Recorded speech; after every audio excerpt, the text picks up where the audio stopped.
I don't know why I felt like playing that tonight. Welcome aboard, everybody. Joe Quills here with you on this Thursday night, another edition of the Joe Quills Show. And yeah, I have to update you about that Wednesday thing coming up here as we get started here. A lot to talk about here, as you can see. The Sox finally pulled the trigger. Nick Foles, the Phillies, the Olympics, whatever else comes up here between now and whenever I decide to stop talking here tonight on this Thursday night. Um, I am playing a little bit hurt tonight. Um, Considered old age. Uh, well, back's been bothering me last day or two, and then my arm started acting up again because I've had problems with my shoulder for a while now.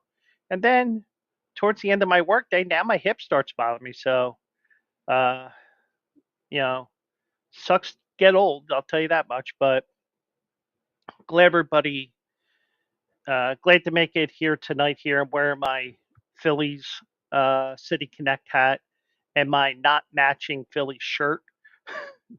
Yeah, I tend to clash from time to time, and I never was taught how to dress. It was just like, yeah, do whatever. I don't care at this point. That's how they feel sometimes. But we're here tonight and we're going to have some fun here. We're back on X tonight. I got my check mark back today after um, changing my profile picture, which led me to losing it. Probably the tip is if I'm going to change profile pictures, do it on a Thursday so I don't have to. Um, I don't lose it until Monday. I get X back in time for the Monday show. So those on X, I'm back, and I'll try not to change my picture again for a little while.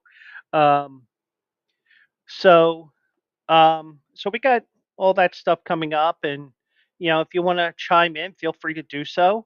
Um, I'm live on YouTube, on Twitch, which is my main hub, and also I'm back on X tonight. That's where I get most of my views. That's where all the numbers come in from there. But you know, if you want to chat, feel free to do so. Most important thing I would say is if you want to come over to Twitch, do so on there. Give me a follow, um, and then from there, you know, so I can get to affiliate on there. I'm not. I'm not a person that's looking to do that. Some of my friends are pushing for me, but if I get to it, fine. If not, that's fine too, because I am looking to build this brand little by little, and we will be doing that accordingly over however long it takes. Um, so we will get to the Phillies here in a minute, but um, Kyle Schwarber went off last night, 3 home runs, 7 RBIs. We'll get to that in a little bit, but big weekend series between the Phillies and the Diamondbacks, and little did I know that the Diamondbacks are sneaking up on the Dodgers, as are the Padres. Maybe the Dodgers are just not going to do it this year. Eh? And also with their loss today, getting swept by the Milwaukee Brewers, the Atlanta Braves are on the outside looking into the playoffs for the first time since June 10th of 2022. That I forget who posted that, but first time in 2 years that they are on the outside looking in. Um, so we will get more into baseball and everything else in a little bit. Uh, well, Phillies related, but the big news that came this morning, which was the LeBron meme or sound drop. It's about damn time. The White Sox have finally fired Pedro Grifol. Now, in my opinion, he shouldn't have been there. He should have have gotten a year too, but he did. And there was there was a Insta story I shared a couple of days ago of how bad Pedro Grifol was. I'm going to see if I can find it while I'm talking to you here. So, Pedro Grifol was fired um, after he um, uh, after they lost yesterday to Oakland. But they did break that 21 game losing streak. So congratulations to them for that. But so let me see if I can find this here. Profile. Um,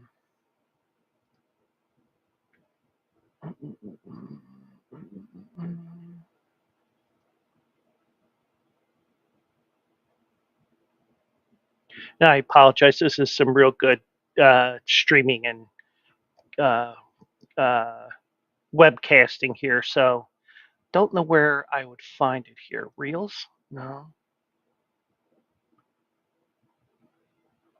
Um,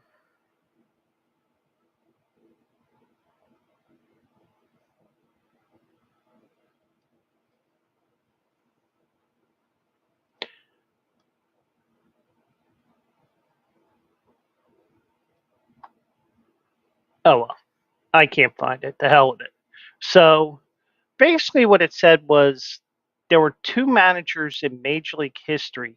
Actually, I know where I can find it. It's just that I have to find it on my phone. So basically,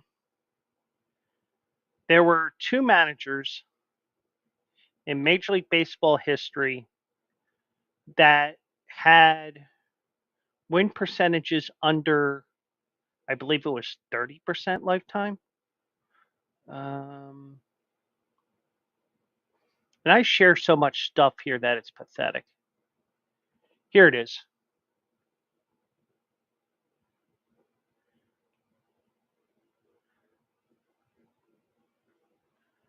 And it is under.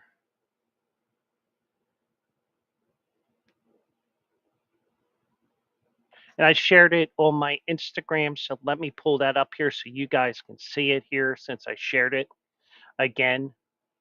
Um, and I am going to share my screen here. So I apologize. And I shared it on my Insta stories. And you can follow me on Instagram at Joe Quills. Everything's Joe Quills. So let me go here. And then we'll go here. Only two managers in baseball history have at least 200 games managed for the same team and a winning percentage under 333. Pedro Grifol, who ends his tenure with the Chicago White Sox at, it was here somewhere. And I apologize. 89 and 190.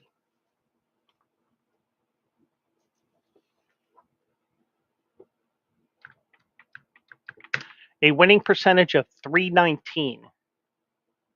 The other, Dr. James Prothro.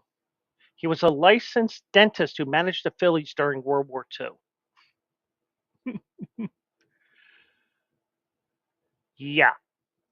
So, the White Sox have had all kinds of issues, plain and simple. Um, probably the worst thing they did, even though they did get to the playoffs in 2021 under Tony La Russa, they probably should have never hired him. And if they did hire him, they probably should have hired someone who or buck the trend, I should say, of people that just do not, buck the trend of those that do not have managerial experience or major league managerial experience or been part of a major league coaching staff, like for example, Rob Thompson, even though he was a first-time manager when he took over the Phillies 2 years ago, he ended up um, he was a bench coach for a few years, both in New York with the Yankees and also with the Phillies. So you did have that. So, but you do have a, just picking some random guy is not going to get you very far unless you have somebody who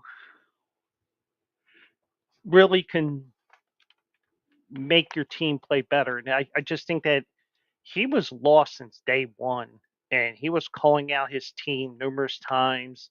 I think there was comments about the locker room last year, and maybe the GM and the other executive that was fired last year, maybe they weren't the problem. Maybe Grifol was the problem. But whatever. I'm kicking. It's like kicking dirt on a dead man.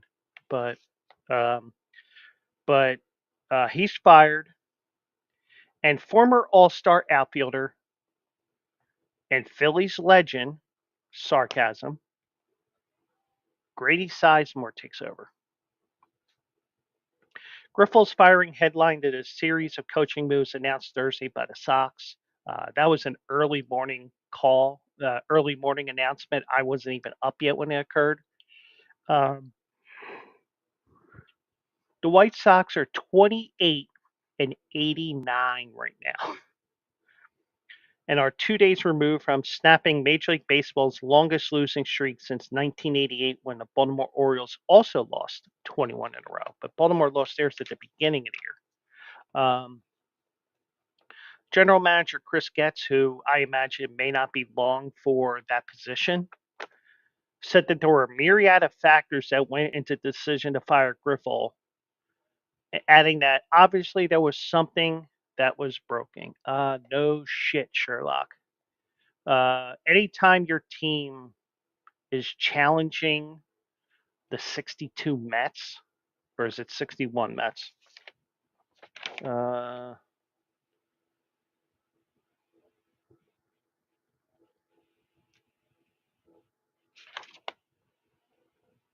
and I apologize because I get those 2 years mixed up. So, but that first year of the Mets, they went 40 and 120. Not bad, but horrendous. But you kind of expected that back then because of Major League Baseball in that first wave of expansion teams and stuff like that. But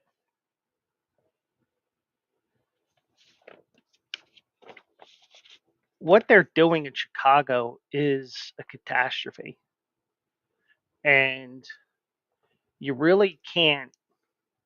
I mean, you have to shake your head with everything that's going on there. And Mickey, welcome in. Hope you're doing well out there on the West Coast. But you know, I'm not surprised that Grifol was the first manager fired this year. I'm just surprised it took this long. But um, you look at the uh, Getz also said you look at the 23 season, the 24 season, the winning projections, the win loss projections, how dramatically below we are in the win column. Yeah, there was underperformance. No shit. Uh, some misalignments on the way, some different belief systems, and a lack of production overall. Um, this is um, probably looking at the worst manager in Major League Baseball history. And trust me, the Phillies had a few, including that dentist I showed you.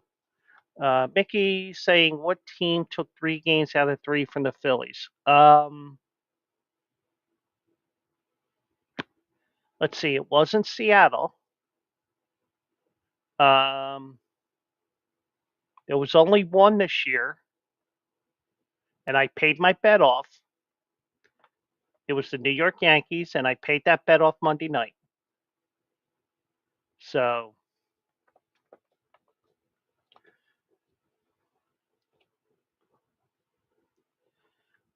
the White Sox also fired their bench coach Charlie Montoyo, third base coach Eddie Rodriguez, and assistant hitting coach Mike Tozar.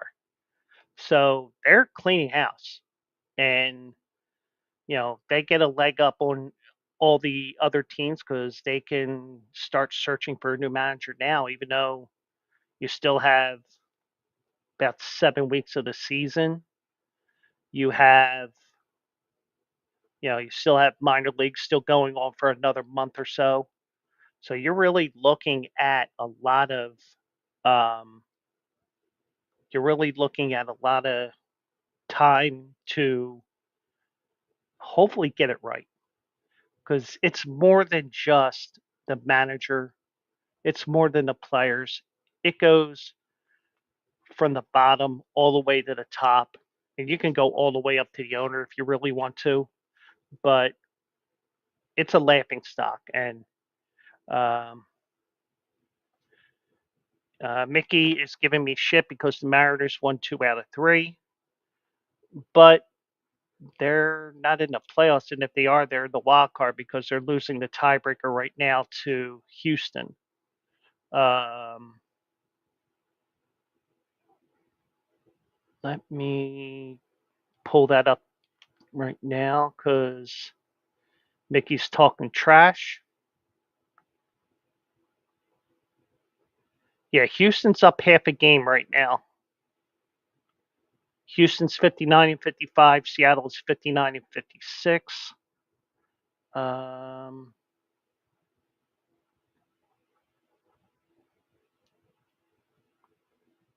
uh, uh, Mariners have a chance to tie up the Astros.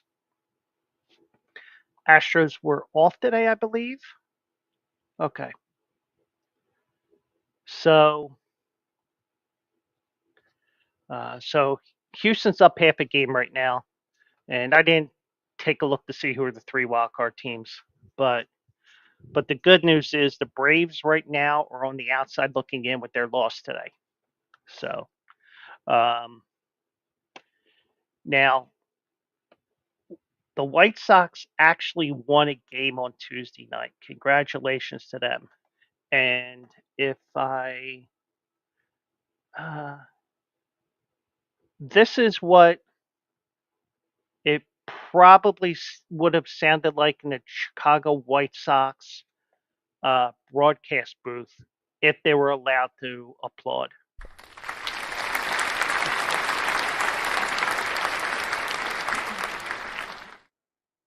So,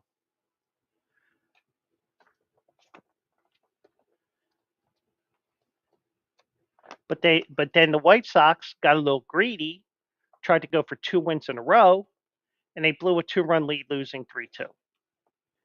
But I was hoping Chicago would have went back home to face the Cubs with a chance to break the record because, oh, the irony. If the White Sox lost, even though if they would have won, this still would be the case,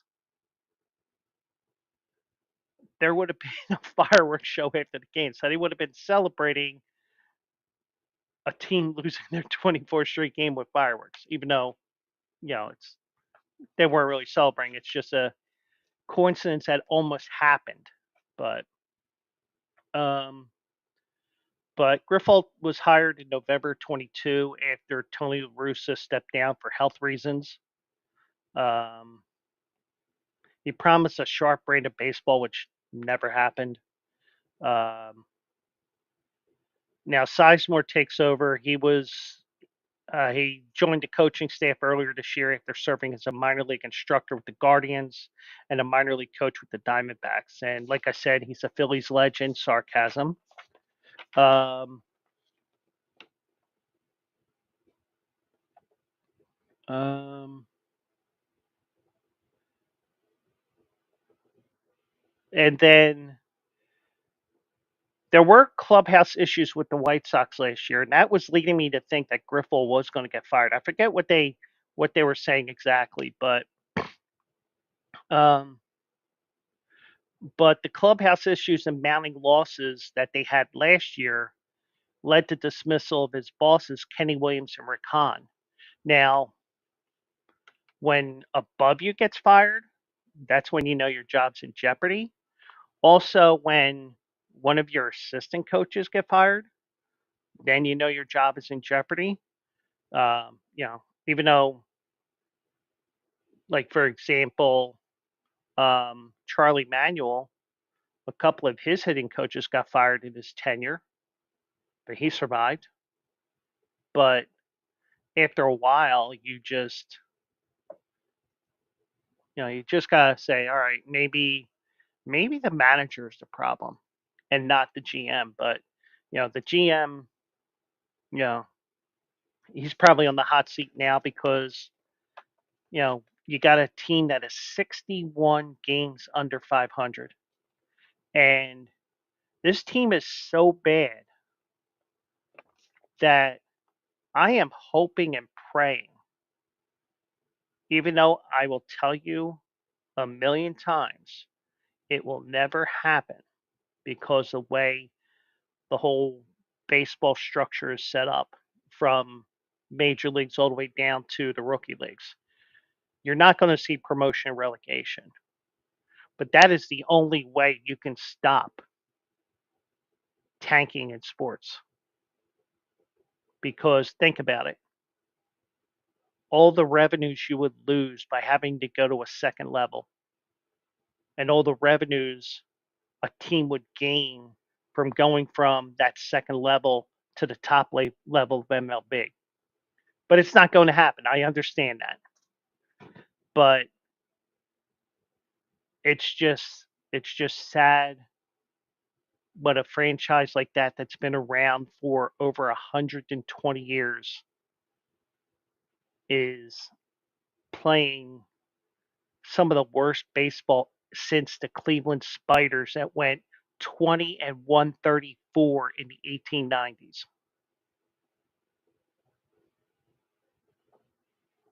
I mean, they're not going to match 20 and 134 obviously because they have 28 wins, but it is a travesty what is happening on the south side of Chicago. Um, um,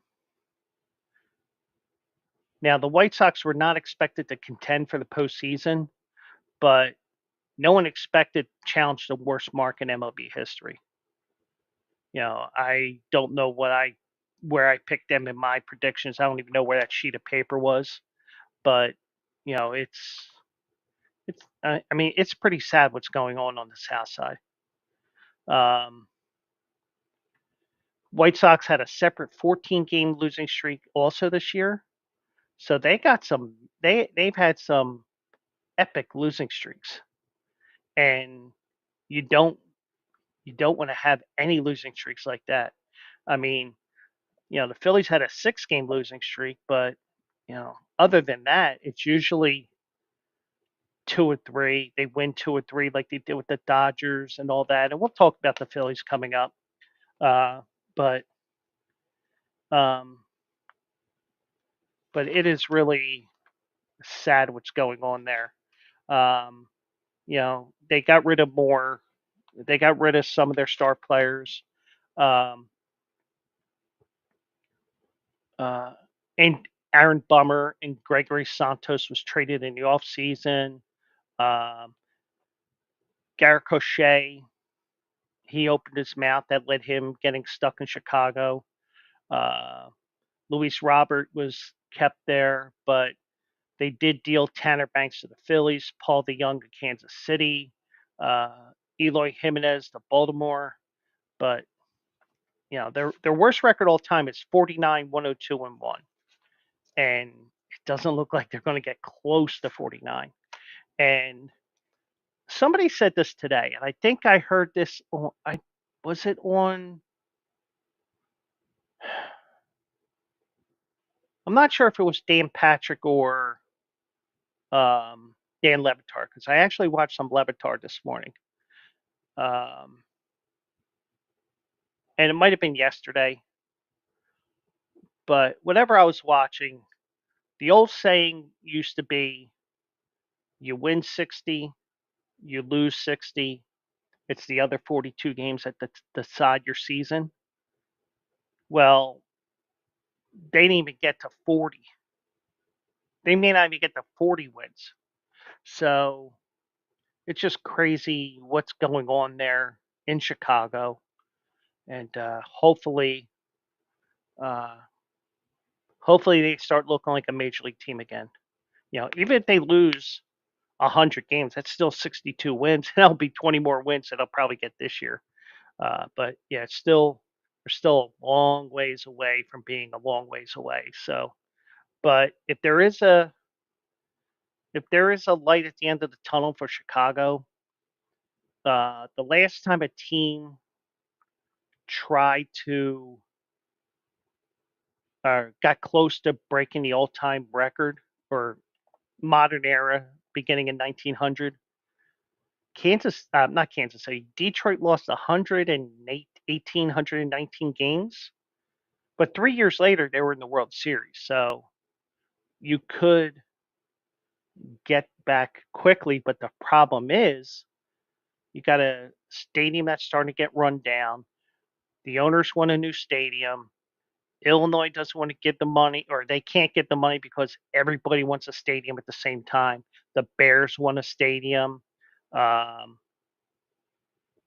um, you know, the White Sox want a stadium. I think somebody else wants a stadium. I think the Chicago Fire of MLS. So you got all these teams that want a stadium. They want the subsidies from the state capital, and they're saying, "Hey, we're not giving you all that money." I mean, it's just all the stuff that's going on. I mean, everybody at the same time. So, maybe, I mean, the White Sox threatened to move back in the early 90s, if you remember. They tried to move to Tampa Bay. Tampa Bay, they were going to play in Tropicana Field. They ended up getting the funding for the stadium that they're in now, but who knows? But, um, I mean, that land at Arlington Park's available if they want to go after that. That's just my opinion, but who knows? But they do have a plot of land that they're looking at for a new stadium, but they may end up going to Nashville, for example. So, but the question is, you know, does MLB stop their plan to um do they stop the plans that they have to expand to 32 teams? Because if you remember what um Rob Manfred said. He said it a few times on different interviews and stuff like that. He said he's not going to expand until all the stadium fires are out. Now, it appears that you could have one with the White Sox. So that could change some plans with expansion teams because of the fact that Chicago may want to go to Nashville. And if they go to Nashville, then what are they going to do? So, and Matt, welcome in. Matt is watching me right now on Twitch. Welcome aboard. So, it's a sad scene in Chicago, and I'm getting a little unclear there. Um, I'll have to I'll have to download that program that I was using before to use it. But anyways, so so the White Sox are in the toilet now. One guy who led the team to glory. And Maddie says, "Yes, it's me, Maddie. I just tried to go with a bit of a change. I know. I saw it on SG's Discord a while back. Uh, Yeah, I pay attention to her Discord. So, um, so we had the the the team that's at the bottom of all 120 or so teams in sports in North America, the Chicago White Sox.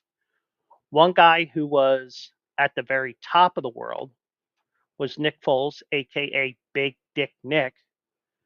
Um, he has announced his retirement. He didn't play last year, but he announced today that he's going to be retired.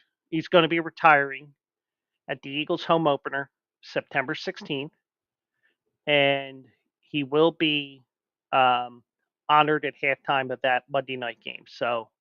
Um, so he will be honored, and um, you know, of course, the question has now come up on social media, the Philly social media, should his number be retired? Now, personally, I say why not? You retire Donovan McNabb's number, but you start to get to the point where you're running out of numbers because you need those extra numbers for injuries and stuff like that.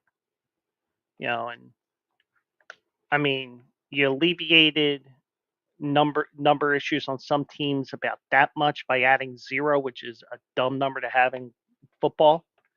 But Nick Foles is retiring, and he said, I am incredibly grateful for the opportunity to retire as a Philadelphia Eagle.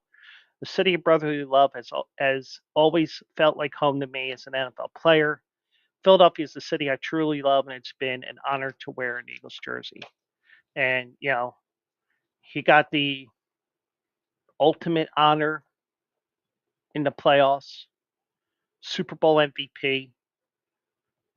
He also had um, got the hoist the Lombardi Trophy. He, I mean, he was very Jekyll and Hyde, but when he was on, he was on.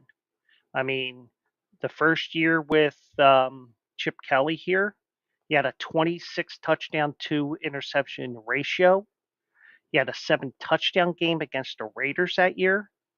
Um, and he threw 3 touchdowns in the Super Bowl against the Patriots. He also caught one on the Philly special that we always see on TV, especially here in Philadelphia. Um, he was the first of 2 players in Super Bowl history with a passing and receiving touchdown. I don't even care about the second one. All I care about is Nick Foles. Um, Now, Jeffrey Lurie, the owner of the Eagles, said Nick Foles always carried himself with the utmost class and integrity, demonstrating through his actions both on and off the field what it meant to be a Philadelphia Eagle. He was the ultimate competitor, an inspiring teammate, a true representative of our city, and of course, a Super Bowl champion.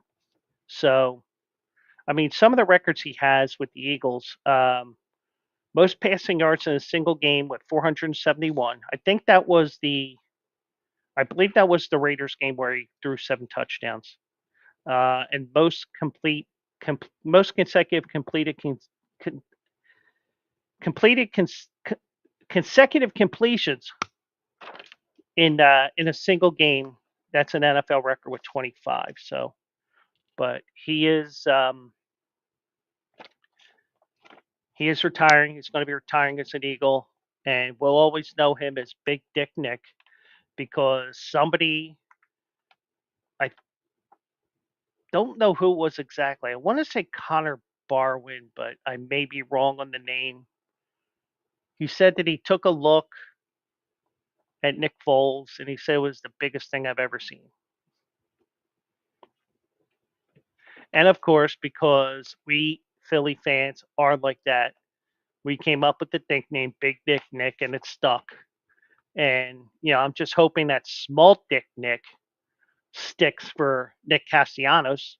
And, I don't know how big his junk is, nor do I care. But it's more of a play on the fact that Nick Castellanos always comes up small in the big games. unless somebody dies, somebody, you know, like Tom Brenneman had that hot mic issue and he hit a home run while Brenneman was apologizing, things like that. But um, but Foles is retiring an Eagle, rightfully so, and who knows? Maybe he gets his number retired. We'll see. But um,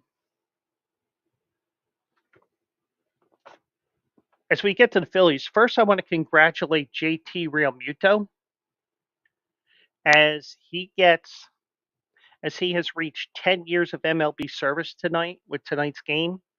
And I believe with that, he gets, I don't know what his contract status is. So, I don't know what his clauses are in his contract, but he now has the 10 and 5 rights where if there was a trade, if there was a trade deadline later in the month, even though you're not going to trade him, he can say, I ain't going anywhere. I'm invoking my 10 and 5 rights. So he's been with the Phillies for 6 years now. So he's obviously earned the right to veto any trade. But I don't see him going anywhere anyway because he is such a vital cog to the Phillies right now behind the plate. So he got to so he got to 10 and 5. And last night, holy crap. Now, I said this last night. Um, I might have said it on X. I know I definitely said it on my personal Facebook. Um, I think the Phillies are now officially out of their funk. And I say that because you had a 3-game series with the Dodgers. You've been losing series left and right. You were 5 and 15 in your last 20, I believe. So, the things weren't going well, but you still had a sizable lead. And the one thing I've said numerous times this year is when it seems like the Phillies are losing games in the division, next thing you know, they're back up to 7 or 8 from 5, like happened this week because they're up 7.5 on the Mets, 8 on the Braves right now, I believe. Let me just double check that for you here. Um, yeah, 7.5 on the Mets, 8 on the Braves. Um,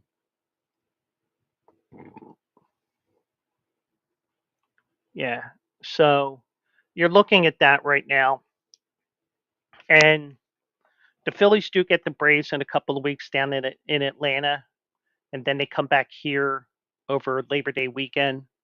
So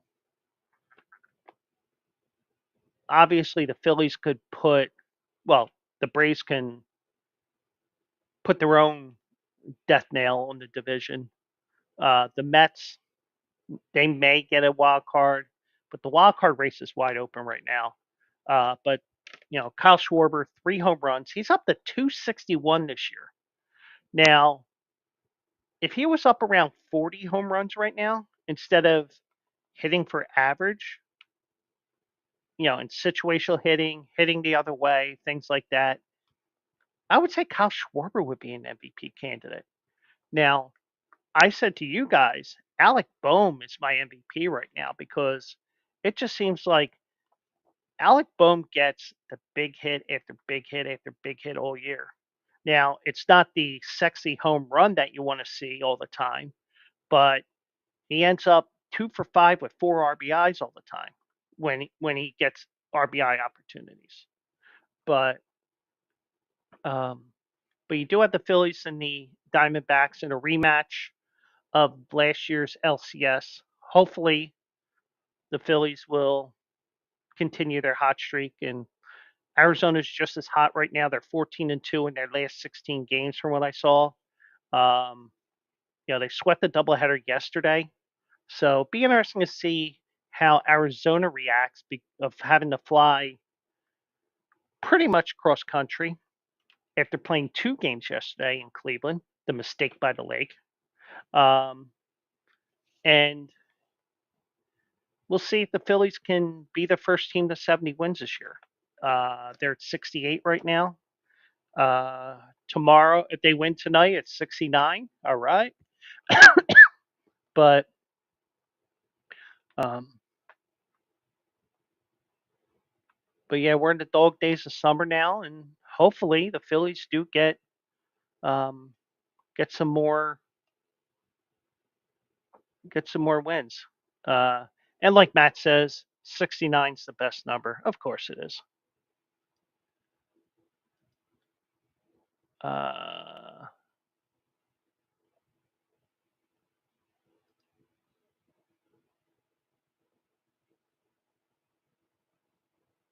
yeah, so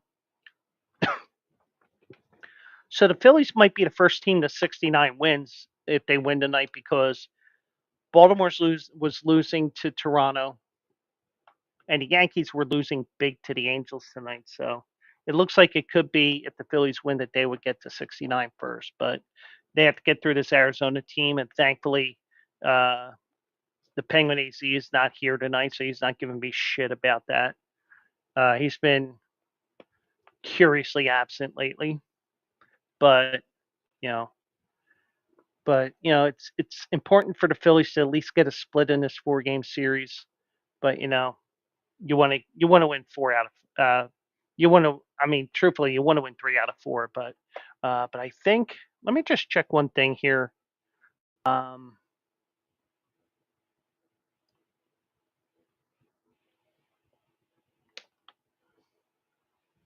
okay, yeah. So the Phillies did win 2 of 3. So the one thing I'm starting to look at this time of the year, and I don't know if you guys look at this as well with your teams, if your teams are in contention right now, and you started looking at this with the Phillies in 2022, um, because the Phillies were in a pennant chase for the last wild card spot, and they held tiebreakers over all the teams that were gunning for that final spot. Milwaukee 2 years ago. There was another team, I forget who it was. But this year, let's say the Phillies and the Dodgers end up with the same exact record, the Phillies will have home field because they won 5 of the 6 games against the Dodgers. Because remember, there are no longer game 163s in Major League Baseball. That's been that way for a few years now. They have a tiebreaker system. And don't ask me to tell you what the rules are. I don't care. But I mean, I would care more if the Phillies got eliminated somehow or whatever. But um, Harper got a infield hit there. I think he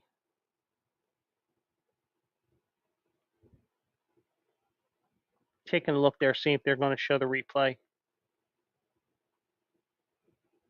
Might have been a bunt there because they're replaying a bunt from last night's game.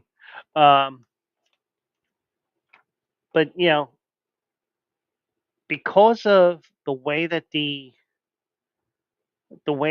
positioning is right now, winning 2 of the 4 games and splitting a series is going to be big.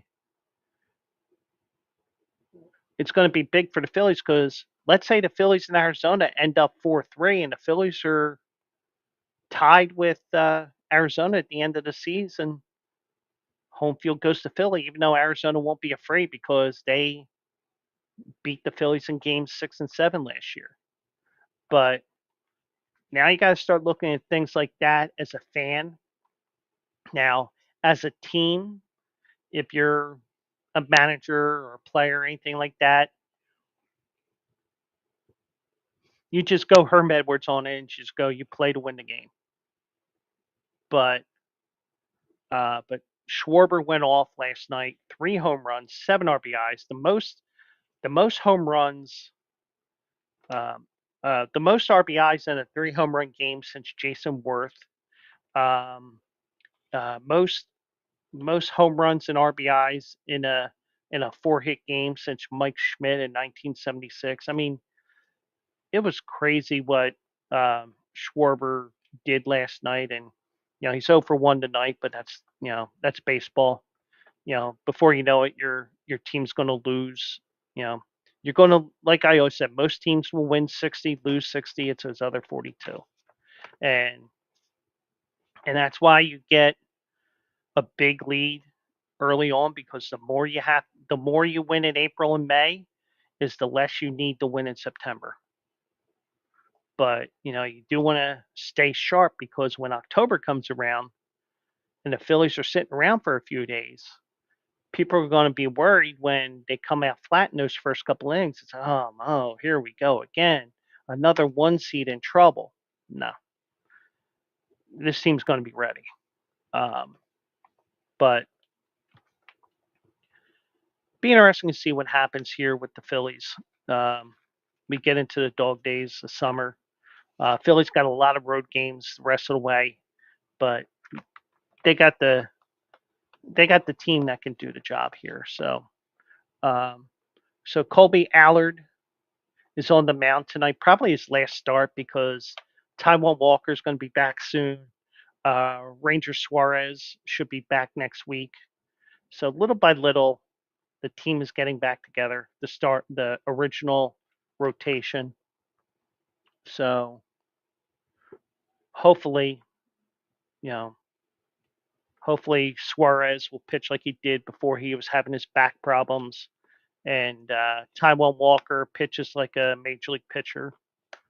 Because personally, I think Taiwan Walker can go rot in a bullpen or on the unemployment line after last year's venting on Twitter. But that's a topic for another day. So, but we have late night baseball action, 9:30 today and tomorrow, and then Saturday I think is an 8 o'clock game Eastern, and then a 4 o'clock game on Sunday. So Phillies need to win two, in my opinion. Win two, get the home field advantage over Arizona if they end up tied. Um, so before I get into the Olympics here, do want to give you a horse racing update for also eligible and also Quills Picks winners, which is two of the features that I have with Bleacher Brothers, bleacherbrothers.com. And I might as well break the other news as well. I think I can. Let me just see one thing here. I just want to see if it's on the site. Um,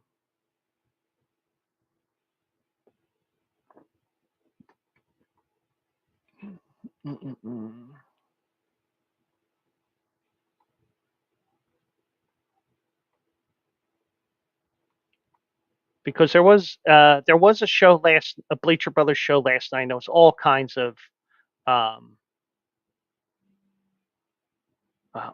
of news that came down. We have a couple of working relationships. I'll just call them that. Um,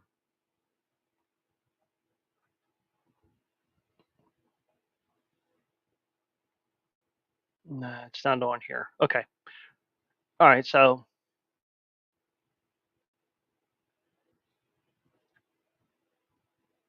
and I apologize for being quiet here. Um,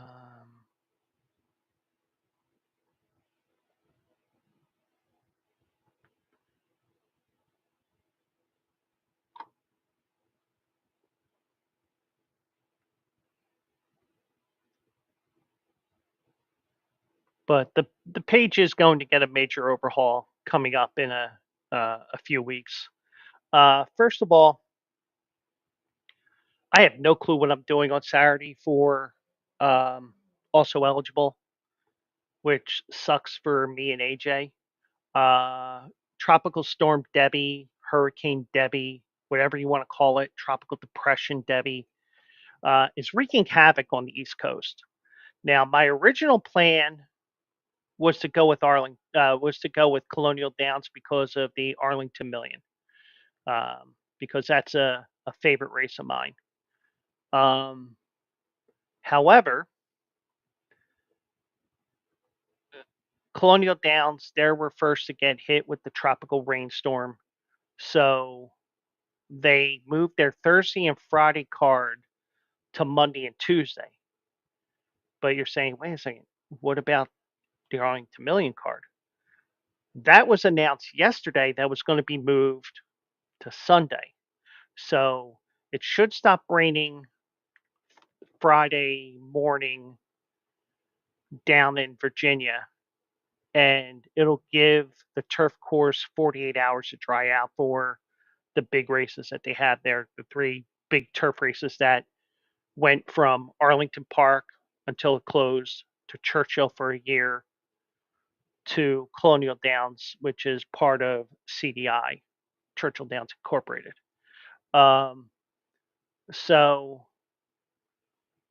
even with the short fields in the Arlington Million, I'm like, I don't want to do that. So then I was like, wait a second, Saratoga. They moved a couple of races to this weekend. So I start looking. Debbie's going to hit there too because it's going to be inland. It's going to ride up the mountains and it's going to basically go right over Saratoga. So Saratoga already canceled tomorrow, which throws a wrench into my Quills picks winners for tomorrow because the race would have been the second race in Saratoga. Now I'm probably not writing it until tomorrow morning. So you're looking at um, you're looking at rain until late Friday at Saratoga. So they've already moved their two biggest races on Saturday, the Saratoga Derby, which was moved from last Saturday to this Saturday, has been moved to Sunday, along with the feature race that was originally scheduled for Saturday, the 4-star day. That's going to be on Sunday as well. So now I lost Colonial Downs. I lost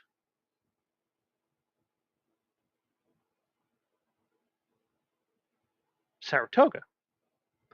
So I'm still looking things over, and it sucks because I'm already at this point of the week. I'm like, okay, AJ, Frank, or me, if I do a solo like I did last week, I know exactly what I'm doing.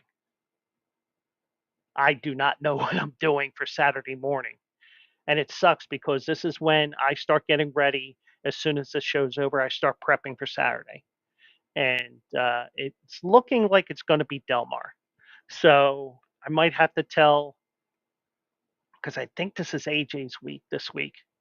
Um, if he's doing this week's show, then I also got to get him Bing Crosby's Where the Turf Meets the Surf, because that's a tradition unlike any other at Delmar. Before the first race of the day, after the call to the post,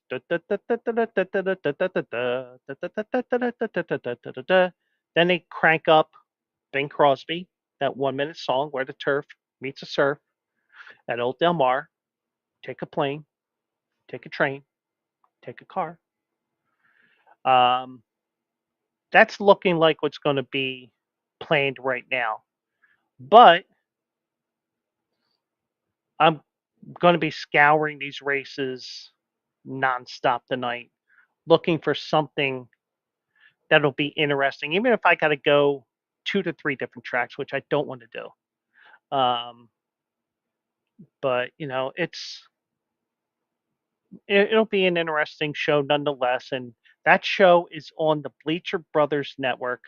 I have to talk to AJ tomorrow because I have to see if I can get his Twitch fixed. And if we cannot get it fixed, then I think what I'm going to do is we will stream on the Bleacher Brothers YouTube, the Bleacher Brothers Twitch. I mean, not the Twitch, Bleacher Brothers YouTube, Bleacher Brothers X, Bleacher Brothers Facebook, those three, and then we can go to my um, Twitch. So that's the plan right now in terms of streaming. I got to talk to AJ about that, and maybe if I got to be ready to go at 9 o'clock for a 10 o'clock show instead of 9:30, um, I can say, well, what if you try this? Because it may be more than just getting the account disconnected from there. There may be some other issue with that account that I don't personally know, because when we do the show on when we distribute out to all three parts, all four platforms, if we had Twitch, I don't have access to the chat like I do with this show. So I can't go in there and let's say I get a spammer in here in about 30 seconds. And if it is a strictly coincidence, if I get a spammer in here, I can take it out. One of my mods can take it out, whatever. But yeah, it'll be an interesting show. Hopefully, I'll figure out what we're doing, because I have no clue. And I'm usually boom. I mean, I already know what I'm doing next weekend. Next weekend, the 17th, is the King's Plate, which is the start of the Canadian Triple Crown. So we'll definitely be looking at that race. So we'll probably be looking at Woodbine and probably a race from another track just to fill time. Um, but yeah, it is a fun time of the year because there's always something going right now. It's just a matter of me finding the best thing for you here. So that's the update on there with in terms of that. Also, not sure if you were here at the beginning of the show when we first started, when I posted the banner that I usually put.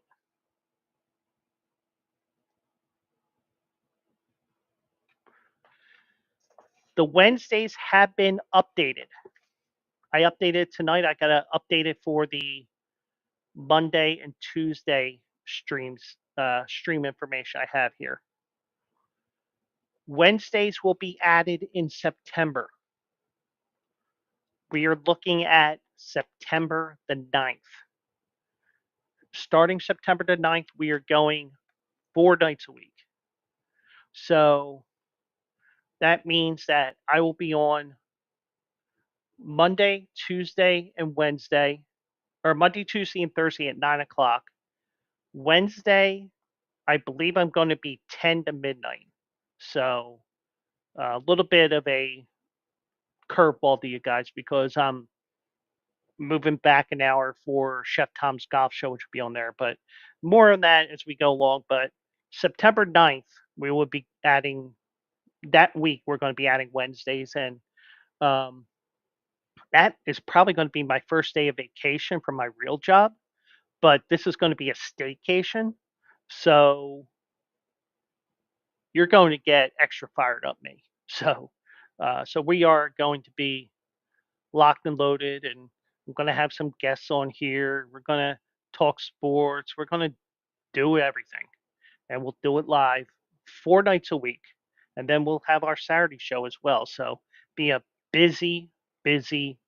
I'll be busy as hell with Bleacher Brothers here beyond my regular schedule with my real job. So, but tune in and keep your eyes on the Bleacher Brothers social media, Facebook, X, um, Instagram, and also check out bleacherbrothers.com, because those articles are coming up left and right now. And my next article will be tomorrow. When tomorrow, I don't know, because I need to see what they're giving for a new race for me for daily racing form, if I want to go with that or not. If not, I just may go with Delmar. Um, okay. Hmm. Hmm. It just gave me another option here. So the races have changed. Tomorrow's race will be a race from Delmar, and Saturday will be Woodbine. So we'll preview Woodbine racing with the race there. And we may go Woodbine. Maybe we go Woodbine and Delmar. Um, they do have two stakes races on the. They do have two stakes races at Woodbine on Saturday, so we may do that. So okay. So then we had that. Now that tangent upon a tangent upon a tangent is over, let's talk the Olympics. And I have one question for you guys, and feel free to give me shit on this. I don't care. I posted this on my Facebook page, and if you're Facebook friends with me, you might have seen it, you might not have. I asked, and actually, you know what? I'm going to read this word for word here.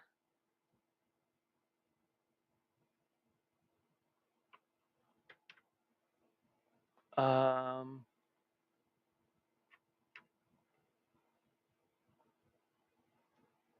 Here it is. As much as I criticize America, I love it.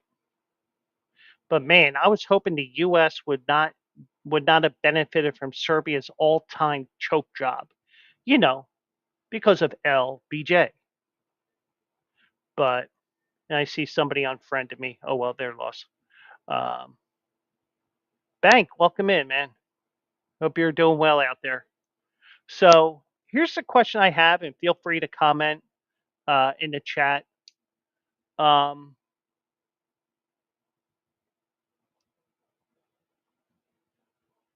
am I wrong for hoping the United States lost today to Serbia because of the fact that you know I'm tired of the whole LeBron James stuff. He's been in the league 20 some years. I mean, he's banging a teammate's mother for Christ's sake. Oh wait, Bronny's on the team. But anyways, I like to joke around about that, and I post that meme every once in a while. You know, but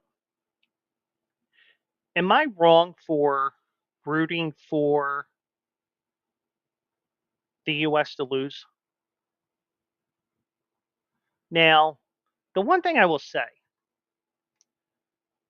before the Olympics started, I was very skeptical about this team going to Paris, the pre-games, the exhibition games that they had. Now, granted, even though they play against each other all the time, sometimes you don't know all the quirks. Like you don't know like behind the scenes stuff. Some of the players are probably you don't get to really hang around with some of the guys on the other teams. Like Boston has three guys on the roster, but you know you, you can prepare for players doing certain things, but what are you doing together to for the cohesion? But and I understand. I mean, Christ, they almost lost to South Sudan in one of their exhibition games. But also, you got to remember, the rest of the world has caught up to the United States in basketball.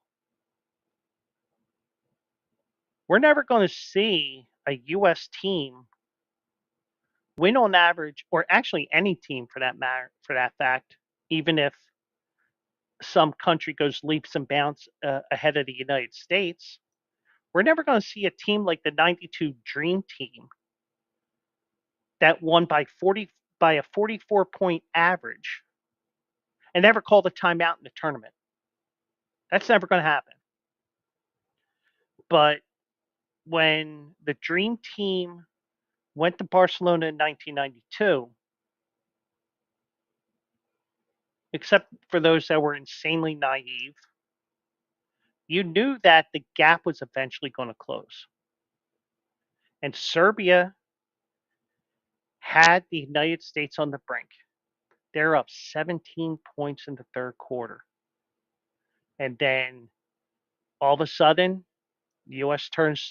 flips the switch. And the next thing you know, the U.S. is ahead and Serbia is pressing because the United States has put additional pressure on them. And they started throwing the ball around all over the place. And then the United States won. So,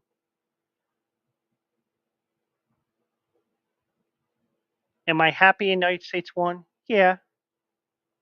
But I'm not going to be naive. You know, the the gap has closed significantly with international players coming to the NBA and all that, and also, just the way things are now. And international play is much rougher than the NBA. But I guarantee you that those international leagues, they're not taking days off during their seasons, but the NBA will probably argue, well, they only play 40 or 50 game seasons. We play 82. Oh well. But when you're a kid, you're probably playing about 400 with AAU and everything else. So I don't want to hear it. Skip practice. But that's all. The load management thing is something that is old in the NBA as well. But I don't think I'm too, I think, even though you got some players that you really like, Joel Embiid had a great game today. Steph Curry, he was a scoring machine. He had like 34, 36 points, whatever it was. I didn't write the numbers down. But it just seemed like the Phillies, the U.S. team, as I peeked at the Phillies game, it just really seemed like they were primed for that upset. And also, Serbia and the United States played each other in the first round in group play, so or first game group play. So, you know, even though these players know each other, and I think they also they might have played an exhibition game too. I'm not sure about that, but even though you have a couple NBA players with Serbia, they know each other, and they had a perfect game plan. It's just that they couldn't continue into the fourth quarter. Maybe I'm over exaggerating with what I said about the biggest choke ever, but the United States turned it on, which was something I was worried about when the seasons when they were going through this exhibition games because it seemed like they were going through the motions. And whether that's the case or not, that's everybody's opinion. Everybody's entitled to it. But it just seemed like, it just seemed like not only was it going to be a United States loss, it had the potential of being an epic embarrassment. But the U.S. did bounce back and they did win. They played France in the final. And this is probably the matchup the International Olympic Committee wanted. I mean, I'm not going to say, you know, this Olympic thing is fixed on. The only thing that was fixed, we can guarantee was fixed, was when the Russians defeated the U.S. that one year, 51-50, and the U.S. team never picked up their medals in protest. But this is the matchup that probably the IOC wanted from the very beginning because there's more than just U.S. versus France here. Joel Embiid was essentially a free agent. He could have played for Cameroon, but Cameroon didn't make the Olympics. He could have played for France because I think he had family in France or something. I forget what the story was. Or he could play for the USA because I believe he's now a US citizen. I'm not sure. But he lives now in the United States. He's got a wife here in America. He's got his son now, and he wanted to play for the United States. Well, the French fans, they've been on his case the whole time, and rightfully so because you could have had Victor Wembanyama and Joel Embiid on the same front court. Scary combination. Wembanyama is probably a year or two away from being probably the best player in the NBA or top five. I probably shouldn't say number one because they're not going to give him MVP anytime soon. At least I don't think. But you do have you do have a final that I think will have all kinds of side stories because now it's what do how are the French fans going to treat Embiid, and it's probably going to be an epic booing fest. And usually when something like that, when you have a big moment like that and you got a bunch of people going crazy against Embiid, Embiid will have a big day. And that may be the case. And it may not be the case because the United States team has so many stars on the team, all NBA players. But you are looking at, a team, a matchup that probably the IOC wanted from the beginning especially after Embiid decided to play for the United States. So, but it'd be an interesting game on Saturday night, Paris time, mid-afternoon Saturday, America time, 3:30 Eastern, 9:30 in Paris, and be fun to see. And I cashed my lone Olympic wager. At least I think it was my lone Olympic wager. Um, I could have just said, I could have just said, the United States is going to lose. I'm going with France to win the gold medal. And France was like third, fourth choice at like plus 1200, 12 plus 1500. I don't know the number. So if I'm way off, so be it. But I decided, and I'm looking at different things. And I mentioned on SJ's stream that my lock of the Olympics was France to medal at the Olympics.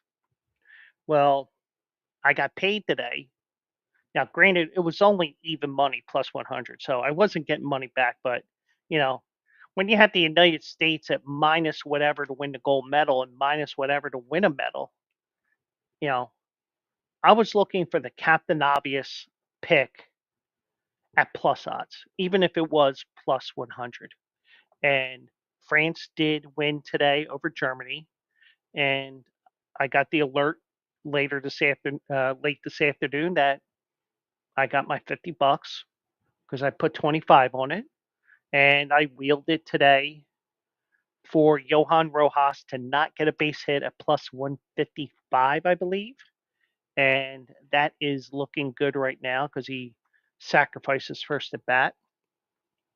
But um, but yeah, it's we're winding down the Olympics here.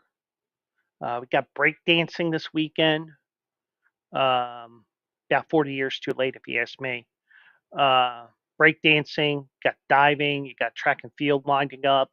Everything's winding up here, and doesn't it seem like yesterday that they're on the River Seine parading up the river for the opening ceremony? But closing ceremony's on Sunday, but I don't know how they're setting things up. So I don't know if they're actually going to be at the Olympic Stadium or they're going to be on the river again. I don't know. But if anybody knows that, feel free to chime in and chat. I do want to look up one thing here because there is one bit of news here before I get to the one track and field note I have here. Um,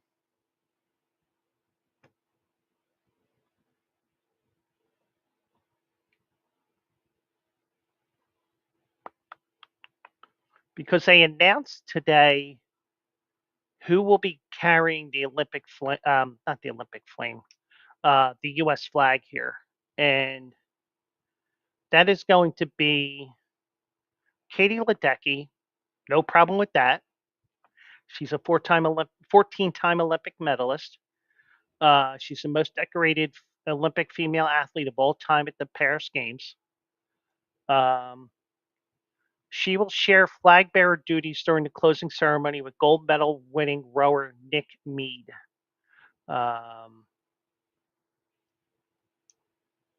and I'm okay. I don't have any argument with. Um, well, actually, I'm happy that Nick Mead is uh, going to be the flag bearer because he is from Stratford, Pennsylvania, which is in Chester County, part Chester, part Delaware County. Um, so you got Katie Ledecky, and you have Nick Mead, who is a rower from the Philadelphia area. Um, Katie Ledecky said, "I can't wait for the closing ceremony. It's an honor representing our country here in Paris." Um,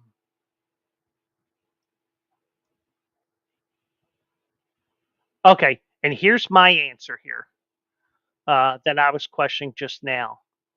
The closing ceremony will be at Stade de France, which is probably their Olympic stadium that they have track and field in. Um, it will be there. It'll take place starting on Sunday at 3 p.m. Eastern time, so 9 o'clock Paris time.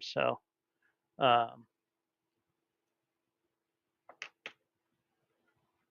so that will be this Sunday, the closing ceremony. Katie Ledecky and Nick Mead will be the flag bearers, and I haven't gotten a. Uh, I don't know if this is something new because I kind of wasn't really interested in the 2021 Olympics or 2020 Olympics in 2021 because with everything with COVID and everything, is this and if somebody answer this even after the fact, if you're watching this on YouTube or um, on YouTube or on X or on Twitch, feel free to send me a DM. Is this something new this year? Did they do it in 2021? Because, you know, probably brand new because, you had all the restrictions, 6 feet and everything like that with COVID. You know, did they do something was there something that changed this year where, is it something because, we're trying to promote equality and all what what the what most people will call the wokeness, you know, if the US wants to have 3 people flying the flag, 4 people, 10 people, I don't give a shit. Just give it to somebody that deserves the honor, and these two people, Katie and Nick, both deserve it. So at least that's my opinion. I'm sticking to it. So now I did mention COVID, and It isn't what it used to be, at least not how we react to it, because, you know, I'm not going to turn this into a political thing, but, just me logically telling you when that first came, when that first swept around the world, starting last October, or December 2019 ish, when China was starting to feel the effects of it and it started spreading all around the world. The one thing I would have said to you guys is, even though you're all gonna say, well, it wasn't what it was, blah blah blah. It's just a the thing is, when you had something strange like this hitting different countries, people dying left and right, you got to figure out what the thing is, especially when you have a country like China, which is pretty fucking shady, if you ask me. But, you know, it's still going to be around. It's going to be around. We're still going to get hit with COVID. It's just that we know how to react to it. That's the point I'm trying to make. You know, now that we've had a couple of years of it around the world, luckily I've only had it once, knock on wood. And I did knock on wood there. Not this wood, the actual piece of wood. Uh, but seriously, um, you know, I'm not going to tell you, you know, all the right wing shit. I'm not going to tell you the left wing shit. I'm just going to tell you what Joe thinks. And I just think it was just a matter of trying to figure out what the hell this is and how to react. That's all. We'll leave it at that. And also, the only other thing I will say is when you go after people wearing masks and shit like that, the only thing I will say is what we should have did is we should have made it a fashion statement of like goofy colors and shit like that and designs and not bashing the shit out people for whatever reason. But all that's in the past. But we might have a reason why Noah Lyles finished third in the 200 meters uh, when he finished with the bronze medal in the 200-meter sprint. Well, he revealed that he had COVID. So, um, moments after he finished third place in Thursday's 200-meter Olympic final, American sprinter Noah Lyles told reporters he ran the race with COVID-19 after having been diagnosed with the illness 2 days earlier. So, you know, if this had been 2021 in Tokyo, he would have been sent home probably, or he would have been isolated and not even being allowed to even think about running. But Lyles said, I tested positive around 5 a.m. Tuesday morning. Phillies got the bases loaded in the fourth right now, by the way. He wore a black KN95 mask inside the mixed media zone. I woke up in the middle of the night just feeling really chills, aching, sore throat. But he didn't have the upset stomach and diarrhea, so he didn't need Pepto Bismol. And those were kind of a lot of the symptoms I've always had right before getting COVID. And it was just like, I just need to test this one. And the Phillies take the lead here. At least I think they did.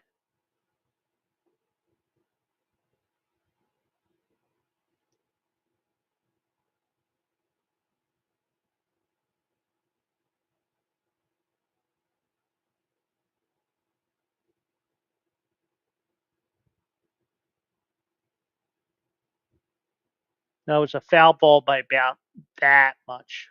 But anyways, so so apparently this must not have been the first time that Noah Lyles had COVID. The way he said that, there were kind of, and those were kind of a lot of the symptoms I've always had right before getting COVID. So this is probably not his first go round with COVID. The moment his test came back positive, he left the Olympic Village and was quarantined at a nearby hotel. He said he was also administered whatever medications he could legally take without causing problems during post-race drug testing, and that's a key because these guys will get tested left and right. And one thing you're going to see probably in the next 6 months to a year, you're going to see a ton of well, not a ton, but you're going to see reports every now and then of an Olympic athlete failing drug tests, and it happens every time. I mean, even Usain Bolt, even though he wasn't one of those that had a positive test, one of his guys on a relay team had was tested positive, so he had to give up the medal, that sort of thing. So you're going to see that probably after the Olympics. You're going to hear that a couple of times if you really dig for some news. Um, um, Paxlovid was among the medications he took, according to a U.S. track and field spokesperson. Uh, he still wanted to run, and they said it was still possible, so we just stayed away from everybody and just tried to take it round by round. And to be honest, I knew if I wanted to come out here and win, I had to give everything I had from the get go. I didn't have any time to save energy.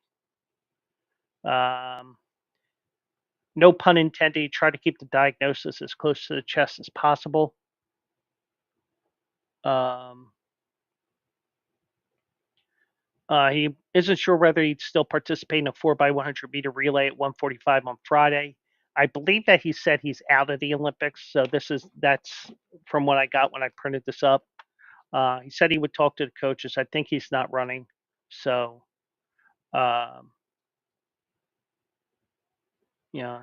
He said, I've been with them in practice. They're more than capable of coming out with the win and even break as many records as they take their mind to. So it isn't something that um, that you would do. Um, so uh, Letziel Tobago, probably pronounced that wrong. He's from Botswana. He won the 200 meter. Um, Lyles was unable to surpass him again in the final on Thursday night. Kenny Bednarik of the United States was second. He got the silver. Um,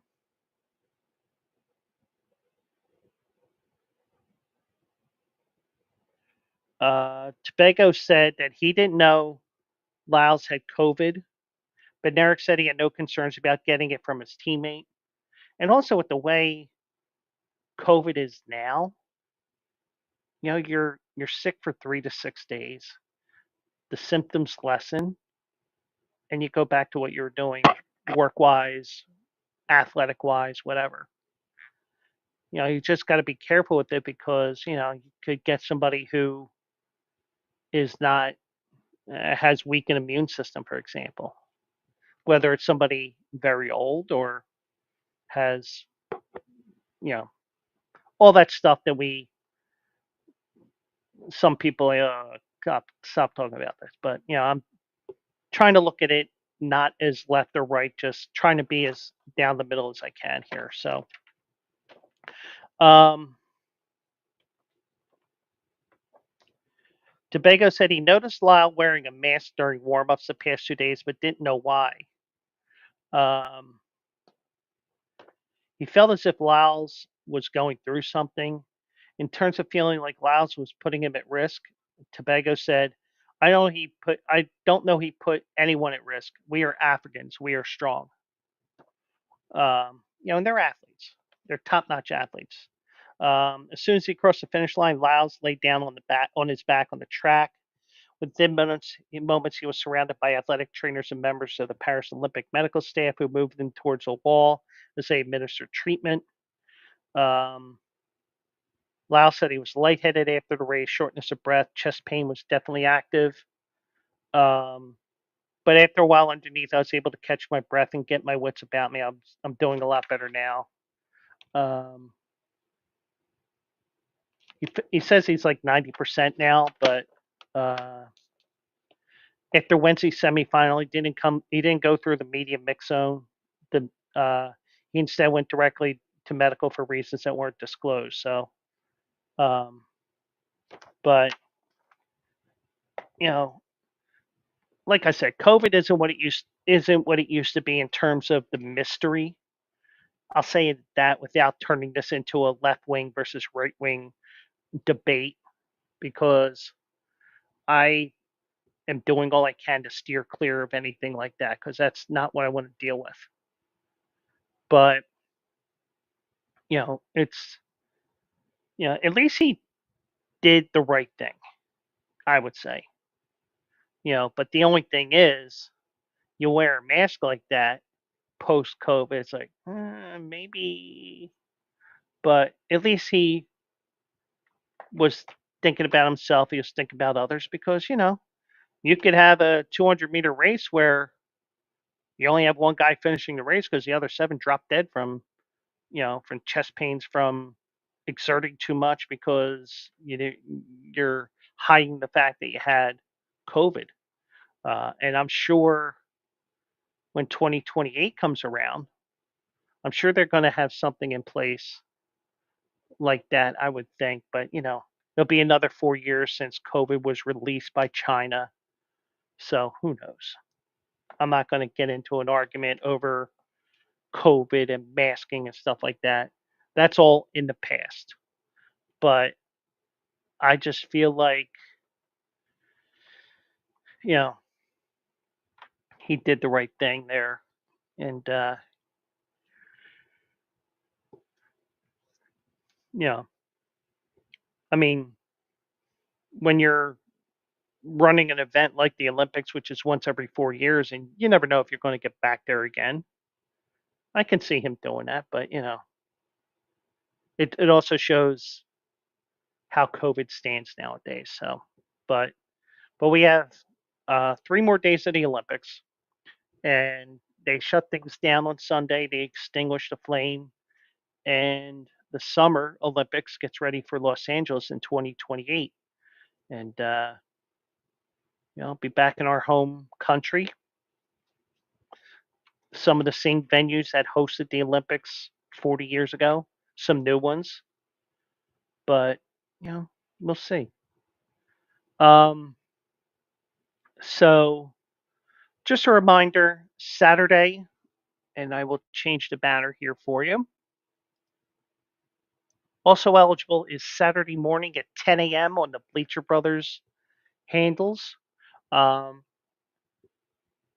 AJ and I have to toy around with the Twitch on Bleacher Brothers, because if that doesn't work, we're going to try to stream it on here on mine. So, because if that's the case, then maybe one thing we can do, and this is just me spitballing right now, probably I should be spitballing to AJ and not to the public.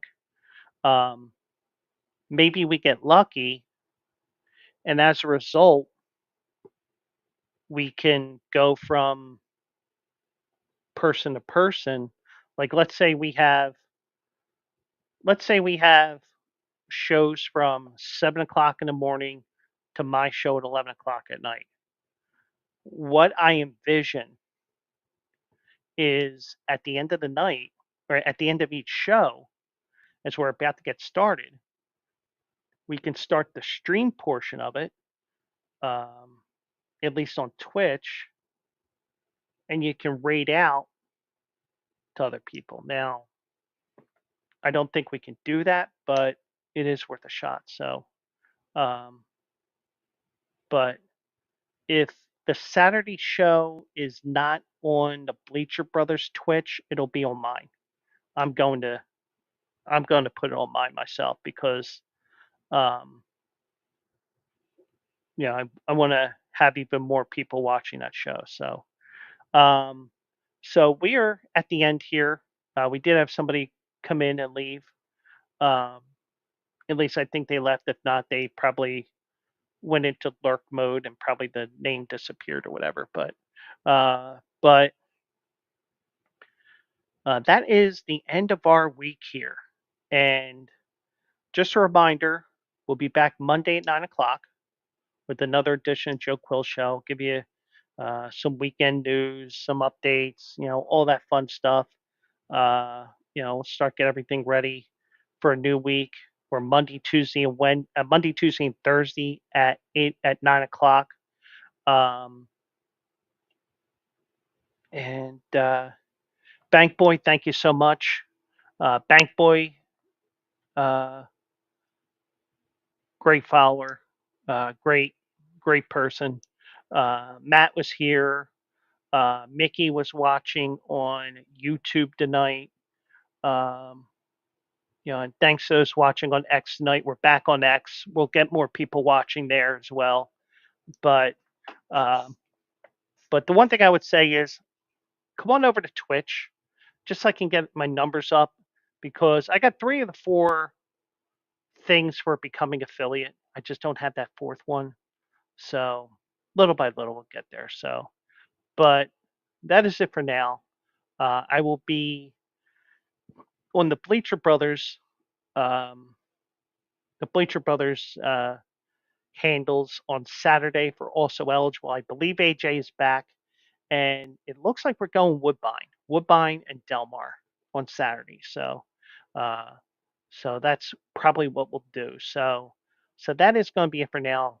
Bank Boy, Matt, Mickey, thank you so much for joining me. And thank you for those that are watching that did not comment, and that's fine. Some people just like to watch while they're doing other things around the house. So do appreciate everybody. Uh, have a great night. Have a great weekend. I'll catch you Saturday on the Bleacher Brothers channel for also eligible. I'll be back here Monday on my handles for another edition of the Joe Quill Show, which is part of the Bleacher Brothers Network. BleacherBrothers.com for all your sports needs, and the Bleacher Brothers Sports Network is coming soon. Look for it on September the 9th.